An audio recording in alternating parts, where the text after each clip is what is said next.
Brother Dan, Divine, the healer. Isang instrumento dito ng Panginoon. Kahit na anong sakit, huwag magatubili na lumapit. Kayang-kaya ka pagalingin.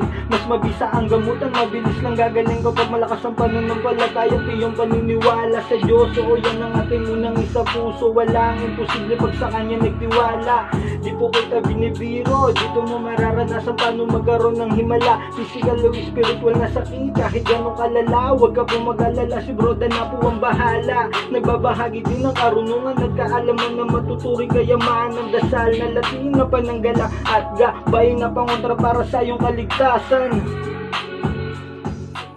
Muli mga kapatid, napapanguli ang inyong likod, Brother Dan, upang magbagi sa inyo ng munting kalaman patungkol sa orasyon ng haring kamatayan, pang mawalan ng diwa ang sinumang tao. Narito pong orasyon.